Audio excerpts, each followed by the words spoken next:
하나님의 말씀 요한복음 1장 9절에서 18절까지 말씀입니다. 오늘 우리가 묵상할 본문은 예수 그리스도의 성육신에 대해서 말씀을 하고 있습니다. 자, 먼저 9절 말씀을 보면 참 빛, 곧 세상에 와서 각 사람에게 비추는 빛이 있었다, 이렇게 말씀하고 있는데, 여기서 참 빛이라고 할 때 참이라고 하는 말은 어떠한 거짓의 반대 개념으로서의 참이 아니라 불완전하고 일시적인 것에 대해서 완전하다라고 하는 의미를 가지고 있습니다. 즉 참빛은 일시적으로 어떤 부분을 비추는 그러한 빛이 아니라 어떤 시대, 어떤 지역에서도 어두움을 밝힐 수 있는 빛, 곧 보편성과 영원성을 가진 완전한 빛이라고 하는 의미가 있습니다. 사람들은 저마다 자기만의 어두운 문제들을 가지고 있죠. 그리고 그 어떤 사람에게든지 공통적으로 있는 어둠이 있습니다. 그 어둠이 무엇이죠? 그것은 바로 죄와 죽음이라고 하는 어둠입니다. 참빛은 바로 이 죄와 죽음의 어두움을 해결해주는 빛입니다. 그런데 이 참빛은 세상에 속한 빛이 아니라고 말하고 있습니다. 이 참빛은 이 어두운 세상에 속하지 않는 분으로서 세상에 와서 비추는 빛이다, 이렇게 말씀을 하고 있죠. 이 세상에 속한 모든 인간은 이미 죄와 죽음의 어둠 속에 있습니다. 그러므로 아무리 이 세상에서 훌륭한다 할지라도 이 땅에 속한 인간이 참빛이 될 수는 없는 것입니다. 세례 요한도 참빛이 될 수 없고 교회사의 위대한 인물들도 참빛이 될 수 없습니다. 오직 창세 이전부터 하나님과 함께 계시다가 세상에 오신 예수 그리스도만이 참빛이 되십니다. 그런데 이 참빛은 각 사람에게 비추는 빛이다, 오늘 그렇게 말씀하고 있죠. 참빛은 한 사람 한 사람에게 인격적으로 비추면서 각 사람에게 있는 어두움을 밝히는 특징을 가지고 있다라고 하는 것이죠. 자, 계속되는 10절을 보십시오. 10절 말씀에 그가 세상에 계셨으며 세상은 그로 말미암아 지은 바 되었을 때 세상이 그를 알지 못하였고, 이렇게 말씀합니다. 참빛 되신 예수님께서 세상에 계셨습니다. 세상은 그로 말미암아 창조가 되었습니다. 그러나 세상은 그를 알지 못했습니다. 여기에서 우리는 죄로서 타락한 인간의 영적 무지를 발견합니다. 아무리 짙은 어두움도 빛이 비추면 사라지는 것이 하나님에 의해 창조된 자연의 법칙입니다. 그런데 참빛이 세상에 계셨으나 세상이 그를 알지 못하고 있다라고 말씀합니다. 그분이 창조주이심도 알지 못했고 그분이 참빛이심도 알지 못했습니다. 로마서 1장 20절 말씀을 보면 하나님께서는 세상을 창조하실 때 그의 영원하신 능력과 신성이 그 만드신 만물에 분명히 나타나게 하셨다, 이렇게 말씀을 하고 있습니다. 동물의 세계나 식물의 세계를 자세히 관찰하는 사람들은 그 속에서 이루 말할 수 없는 신비를 발견한다고 합니다. 질서정연하게 움직이는 광활한 우주를 탐색하는 사람들도 경외감에 사로잡힌다고 하죠. 생명이 탄생하는 모습이나 인체의 구조에 대한 설명들을 접하게 될 때 우리는 그 기묘함에 탐복하지 않을 수가 없습니다. 이처럼 비록 성경을 배우지 않은 사람도, 하나님의 말씀을 모르는 사람들도 하나님께서 만드신 만물을 통해서 어렴풋하게나마 전능하신 창조자의 손길을 인식하게 됩니다. 또 이성과 양심을 통해서도 인간은 신의 존재를 의식할 수밖에 없게끔 창조가 되었습니다. 그런데 그럼에도 불구하고 많은 사람들이 하나님과의 인격적인 만남이 없이 살아가는 그 이유가 무엇입니까? 빛이 비춰도 그 빛을 감지하지 못할 만큼 철저하게 영적인 소경이 되었기 때문입니다. 인간이 전적으로 타락하고 어둠 속에 있다는 것은 성경이 일관되게 말하고 있는 진리입니다. 따라서 타락으로 인해서 완전히 부패해버린 인간의 사상과 사고로는 도저히 하나님을 찾지 못합니다. 부패해버린 인간의 양심과 선행으로는 결코 빛에 접촉할 수 없는 것이죠. 일생 동안 영적인 무지 속에 살아가다가 비참한 최후를 맞이할 수밖에 없는 것이에요. 그래서 우리가 참빛 되신 하나님을 알게 되었다라고 하는 것은 오직 무엇입니까? 바로 하나님의 은혜입니다. 11절 말씀을 보십시오.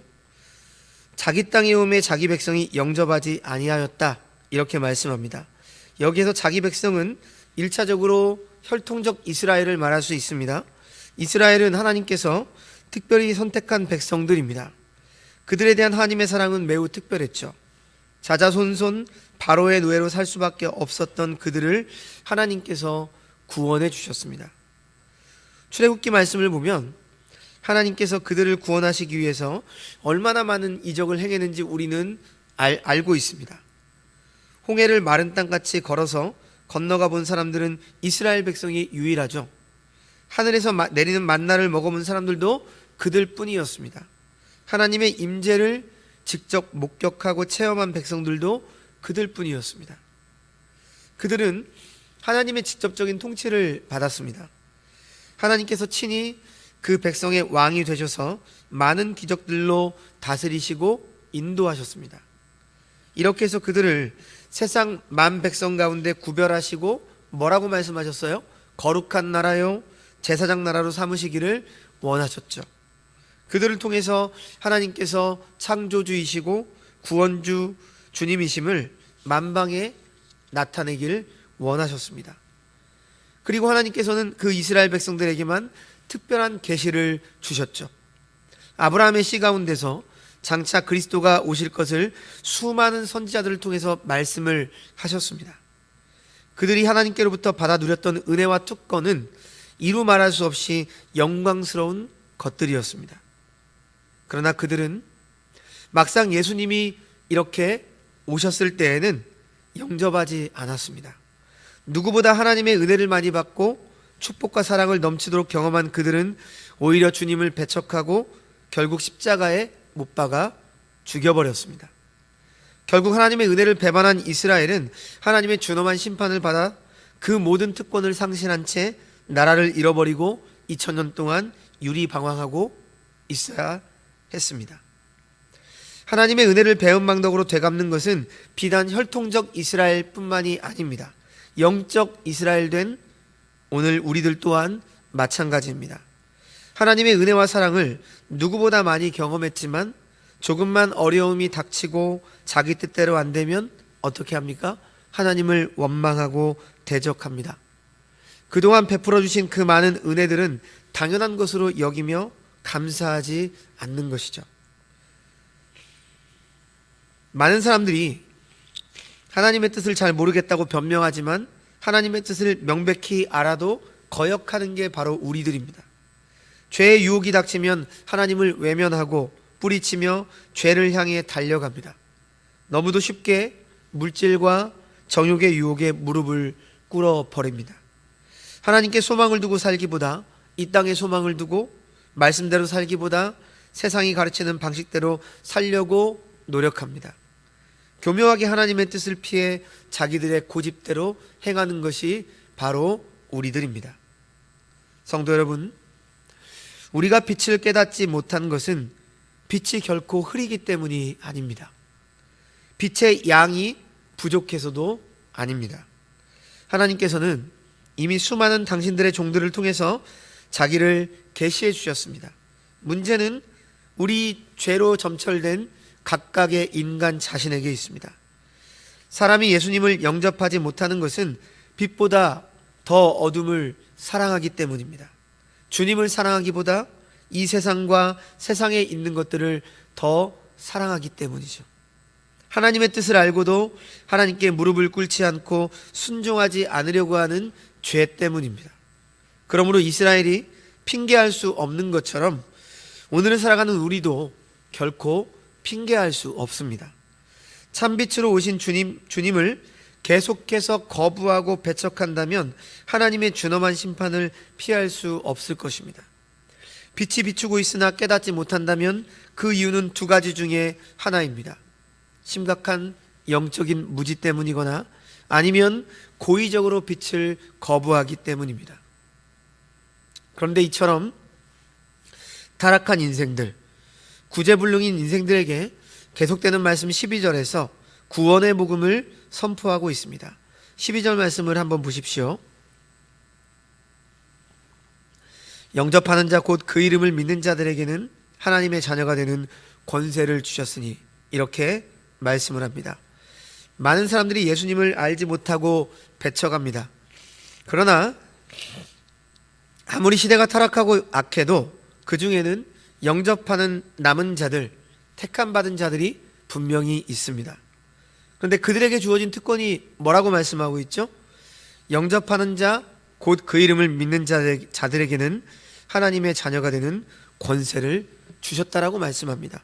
여기서 중요하게 살펴보아야 될 단어는 영접하다라는 것과요, 믿는다라는 것의 관계입니다.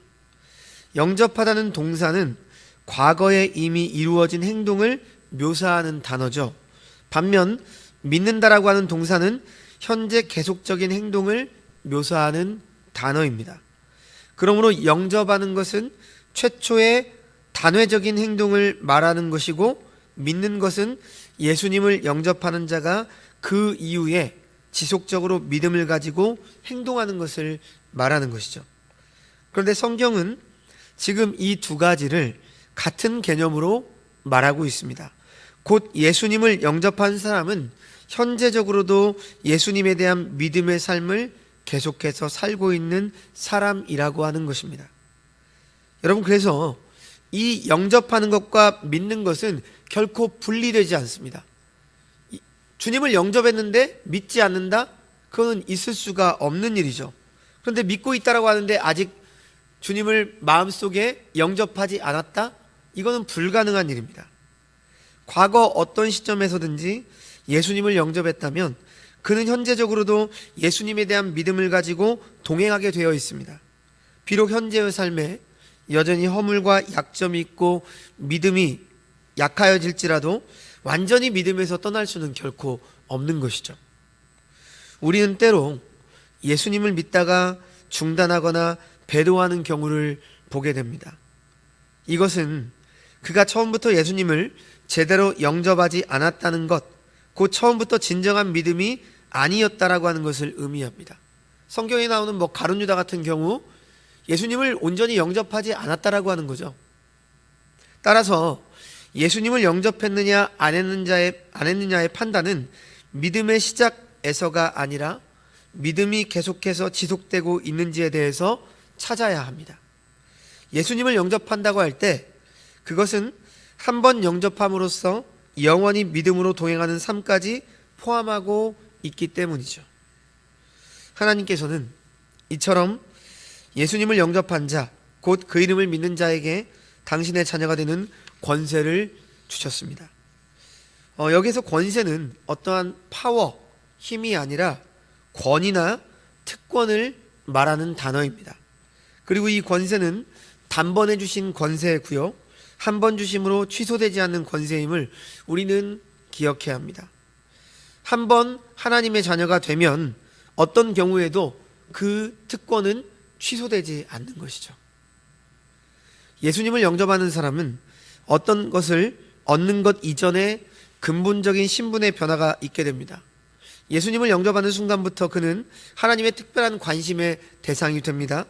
그때부터 하나님은 졸지도 않으시고 주무시지도 않으시면서 그를 눈동자처럼 보호하시고 필요한 모든 것들을 공급해 주십니다. 하나님께서 아버지가 되어주시고 그의 삶은 현격하게 바뀌어버립니다. 어둠 속을 방황하던 사람이 더 이상 그 어둠 속에 방황하지 않습니다. 인생의 허무와 운명적인 생각에서 벗어나 생명력 있는 삶을 살아갑니다. 고아와 같은 소외감과 외로움에서 벗어나서 참 만족과 기쁨을 누리게 됩니다. 참 자유와 평안을 누리게 됩니다. 이 세상에 소망을 두지 않고 하나님 나라의 소망을 두고 살아가게 되는 것이죠. 그러면 우리가 어떻게 해서 하나님의 자녀가 되는 것이죠?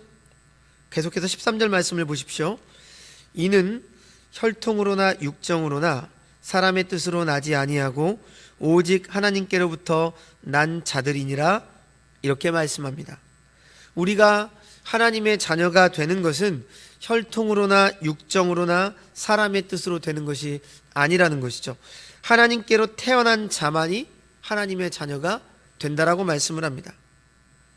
우리들 중에 이 땅에서 태어나고 싶어서 태어난 사람이 혹시 있습니까? 태어나 보니 이 땅의 사람이 되어 있는 것이죠. 우리가 아프리카에 태어날 수도 있고 제가 다른 나라에 태어날 수도 있는데 대한민국이라고 하는 나라에 태어난 것 제가 선택할 수 없는 것입니다. 나의 뜻대로 된 것이 아니죠. 이처럼 우리가 하나님의 자녀가 되는 것은 내 뜻대로 되는 것이 아니라 내가 되고 싶어도 되는 것이 아니라 오직 전적인 하나님의 뜻대로 되는 것이죠. 우리가 어느 날 예수를 믿는다고 교회에 출석하고 그렇게 한 것이 내가 선택하고 내가 예수를 믿어 나온 것이 아니라는 말씀입니다. 바로 주님께서 오게 하셨고 주님께서 우리를 낳으셨다라고 하는 것이죠. 그러므로 빛으로 오신 예수님을 믿고 하나님의 자녀가 되는 것은 오직 하나님의 은혜로 말미암는 것입니다. 그리고 이렇게 하나님께로부터 난 자들은 또한 말씀이 육신이 되어서 우리 가운데 거하시는 예수 그리스도의 영광을 볼 수 있는 자들이 되는 것이죠. 이것이야말로 우리에게 준 너무나 놀라운 축복입니다. 바로 14절 말씀이죠. 우리 14절 말씀도 보시죠.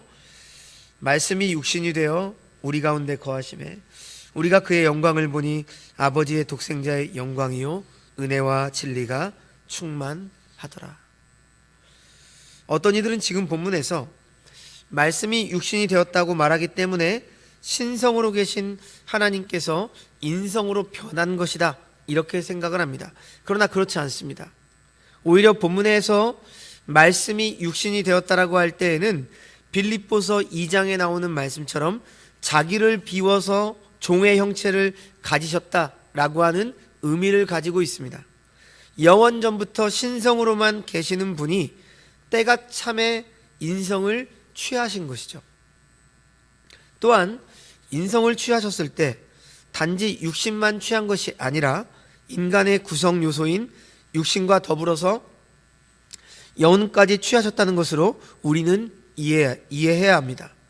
왜냐하면 인간이 전적으로 타락한 자가 되었다라고 할 때에는 단지 육신만이 아니라 영혼까지도 타락한 자가 되었다는 말이기 때문이죠. 즉 인간이 타락했다고 할 때는 전인, 즉 육신과 영혼 모두가 타락한 자가 되었다는 것이고 그 문제를 해결하기 위해서 사람이 되셨다라고 할 때에는 외적인 육신만 사람이 모양이 되면 되는 그런 문제가 아니라 참 사람이 되어야 하기 때문입니다. 그렇기 때문에 말씀이 육신이 되었다라고 하는 것은 단지 육신만을 취한 것이 아니라 영혼까지도 취하셨다라고 하는 그런 뜻이 되는 것이죠. 그런데 그럼에도 불구하고 오늘 본문에서 사도 요한이 육신이라고 하는 말을 사용하고 있는 것은 그것이 썩고 죽을 수밖에 없는 유한한 사람을 나타내기 때문이에요. 그리고 이것은 지극히 높으신 하나님의 영광과 대조를 이루고 있습니다. 다시 말해서 지금 사도 요한은 하나님의 아들이 우리를 위하여 지극히 높은 하늘의 영광을 버리시고 이 낮고 비천한 상태까지 내려왔다라고 하는 것을 강조하기 위해서 하나님이신 그분이 육신을 취하셨다 이렇게 말씀하고 있는 겁니다. 그러므로 말씀이 육신되었다라고 하는 이 표현은 참으로 신비이고 놀라운 표현일 수밖에 없습니다. 가장 높으신 하나님께서 가장 낮은 자리에 오신 사건이기 때문에 그렇죠. 그래서 그리스도 안에서 이 두 본성이 한 위격 안에서 연합이 되어서 한 분 그리스도께서 참 하나님인가 동시에 참 사람이 되신다는 것을 어떻게 설명할 수 있겠습니까? 그의 위격의 통일성이 그의 본성을 유지해 줌으로써 신성은 신성 그대로, 인성은 인성 그대로 유지하고 있는데 이것 또한 어떻게 설명할 수 있겠습니까? 우리의 이해를 넘어선 신비가 아닐 수가 없는 것이죠. 그런데요, 여기에서 주의해야 될 것은 우리 가운데 거하신다라고 할 때 일반적인 의미보다는 좀 더 특별한 의미를 지닙니다. 왜냐하면 이후 내용 속에서 우리가 그의 영광을 보니 이렇게 말씀하고 있기 때문이에요. 여러분, 앞선 내용에서는 어떤 설명이 있었습니까? 빛이 어둠에 비치되 어둠이 깨닫지 못하였더라. 5절 말씀에서 그렇게 말씀을 하죠. 그리고 10절에서 그가 세상에 계셨지만 세상이 그를 알지 못하였다, 이렇게 말씀하고 있고요. 심지어 자기 땅에 왔지만 자기 백성조차 그를 영접하지 않았다라고 11절에서 말씀하고 있습니다. 그런데 어떻게 말씀이 육신이 되어서 우리 가운데 거하신다라고 할 때 우리가 그의 영광을 볼 수 있습니까? 그것은 바로 앞에서 말씀드렸던 것처럼 하나님께로부터 난 자들만 그의 영광을 보게 되기 때문이에요. 이것이 어떻게 가능한 것이죠? 하나님께로부터 난 자들에게는 그리스도께서 자신이 가지신 영광을 숨기지 않고 드러내시기 때문에 보게 되는 것입니다. 보게 하시고 본 것을 깨닫게 하셔서 그분이 단지 인간이 아니라 하나님이시요 하나님의 아들이심을 믿도록 역사하시기 때문에 보게 되는 것이죠. 그러므로 지금 이 말씀은 결코 일반적인 의미에서 말씀하시는 것이 아니라 특별히 주께서 그의 제자로 삼으시는 오직 택함받은 자들에게만 적용이 되는 내용입니다. 그들에게 자신의 영광을 드러내시는 것이죠. 아무에게나 드러내지 않습니다. 그래서 우리는 그 영광을 볼 수 있는 것입니다.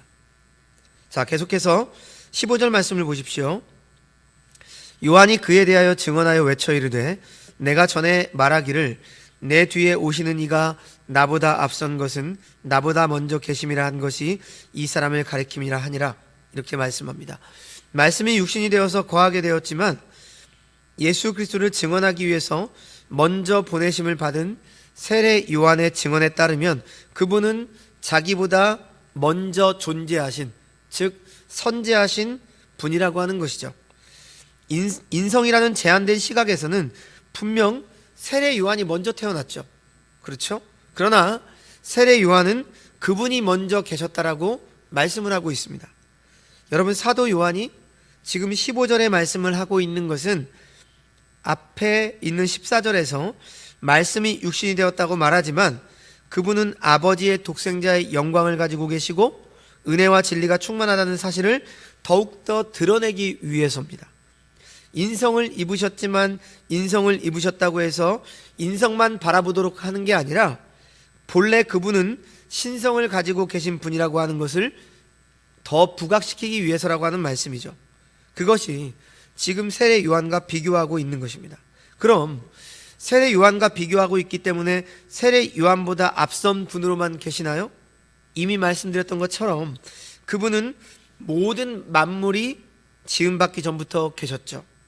만물이 지음받기 전에 계셨을 뿐만 아니라 그 만물을 친히 만드신 창조주가 되십니다. 그런 분이 인성을 취하시고 때가 참에 말씀이 육신이 되어 이 땅에 오신 것입니다. 그러다 그 인성을 취했다고 해서 신성을 버리셨습니까? 그렇지 않죠. 그분은 여전히 하나님이십니다. 인성을 취하셔서 백성들에게 오셨지만 그분을 통해 하나님의 영광의 빛이 나타났던 것이죠. 이것이 바로 하나님의 은혜와 진리인 것입니다. 이러한 측면에서 우리는 보다 앞선 것에 대해 사실의 중요성을 결코 간과해서는 안 되는 것이에요. 자, 예를 들어서 하나 말씀을 드리면 성경에서 예수 그리스도를 믿으면 너와 내 집이 구원을 받을 것이다, 이렇게 사도행전 16장에서 말씀을 하고 있죠. 그래서 사람들은 어떻게 생각을 하죠? 믿을 것에 대해서 강조를 합니다. 그러니까 믿으면 구원을 받는다, 이러한 식으로 도식을 만들어내는 겁니다. 물론 성경이 이렇게 말하고 있기 때문에 틀렸다고 말할 수는 없어요. 그러나 여기까지만 말하는 것으로 끝이라면 굉장히 위험한 신앙이 될 수 있습니다. 왜 그렇죠? 믿음보다 선행되는 것, 앞선 것이 있기 때문이에요. 그것이 무엇입니까? 믿음은 영생을 주시기로 작정된 자들에게 주시는 하나님의 전적인 선물이기 때문이죠. 즉 믿음만 말하고 하나님의 선택이라고 하는 앞선 내용을 말하지 않는다면 거기에는 하나님의 은혜와 진리의 내용에 있어서 충만함이 아니라 부족함이 있게 되는 것입니다. 그런 측면에서 위험한 것이고 틀렸다라고 말할 수 있습니다. 왜냐하면 믿음만 말하고 택함을 말하지 않으면, 즉 먼저 택하시는 하나님의 은혜를 말하지 않으면 거기에는 반드시 인간의 자리를 마련해 두는 것이기 때문이에요. 바로 이러한 사실을 우리가 받아들일 때 오늘 보면 16절에서 말하는 것처럼 말할 수가 있습니다. 어떻게 고백합니까? 우리가 다 그의 충만한 데에서 받으니 은혜 위에 은혜로라. 특히 은혜와 진리가 충만하다고 할 때 그분이 그렇게 충만한 이유가 무엇 때문입니까? 그 충만한 은혜와 진리를 택하신 백성에게 주시기 위해서입니다. 그래서 우리가 다 그의 충만한 데에서 받았다고 말하고 있는 것이죠. 그리고 받은 바 은혜를 생각해 보니 은혜 위에 은혜라고 말할 수밖에 없다고까지 말합니다. 그러니까 여러분, 항상 앞서는 것이 무엇이죠? 은혜라고 하는 겁니다. 그런데 그 은혜를 따르는 것이 무엇이죠? 은혜입니다. 은혜가 은혜를 낳는 것이고 그 은혜가 은혜를 낳는 것이죠. 그래서 모든 것을 돌아볼 때 은혜라고 말할 수밖에 없는 거예요. 자, 마지막 18절 말씀 보십시오. 이렇게 말씀하죠. 본래 하나님을 본 사람이 없으되 아버지 품속에 있는 독생하신 하나님이 나타내셨느니라. 방금도 말했지만 그리스도가 하나님의 형상입니다. 그리스도를 통해 하나님을 봅니다. 그리고 그리스도를 통해 하나님 안에 있는 은혜와 진리의 모든 내용을 우리가 누리게 됩니다. 이런 그리스도인데 이 그리스도를 떠나서 어떻게 하나님 앞으로 나아갈 수 있겠느냐, 이렇게 말하고 있는 거예요. 이런 그리스도인데 그리스도를 떠나서 어떻게 은혜와 진리를 받을 수 있겠냐라고 하는 것입니다. 성도 여러분, 요한복음 15장 5절에서 말씀하고 있는 것처럼 그리스도를 떠나서는 우리는 아무것도 할 수 없다가 정답입니다. 그리스도를 떠나면 하나님께 나아갈 수 없습니다. 그리스도를 떠나면 하나님의 은혜와 진리와 상관없는 자가 될 수밖에 없는 겁니다. 심지어 그리스도를 떠나게 되면 율법에 대한 이해도 결코 온전할 수 없습니다. 여러분, 하나님의 은혜와 진리는 구약에서도 드러났습니다. 17절 말씀이 그렇게 말하고 있죠. 그래서 율법의 형식을 취하고는 있지만 율법의 형식을 통해서 드러났습니다. 그러나 보다 더 분명한 모습으로, 보다 더 영광스러운 모습으로 드러난 것이 바로 예수 그리스도를 통해서인 것이죠. 그래서 앞선 14절에서 말씀이 육신이 되어서 우리 가운데 거하심에 우리가 그의 영광을 보니 아버지의 독생자의 영광이요 은혜와 진리가 충만하더라, 이렇게 말씀하는 겁니다. 바로 이 은혜와 진리의 충만함을 우리가 받은 것입니다. 어떻게 받은 것입니까? 16절 말씀처럼 은혜 위에 은혜로 받은 것입니다. 그러니까 모든 것이 은혜죠. 말씀을 마칩니다. 오늘 말씀에 참 빛, 즉 완전한 빛이신 예수 그리스도께서 이 땅에 오셨습니다. 이 예수 그리스도는 세상을 지으신 창조주이십니다. 하지만 세상은 그를 알지 못했습니다. 그런데 오직 하나님께로부터 난 자들, 택함을 받은 자녀들은 말씀이 육신이 되신 그분과 함께 거하며 그분의 영광을 볼 수 있습니다.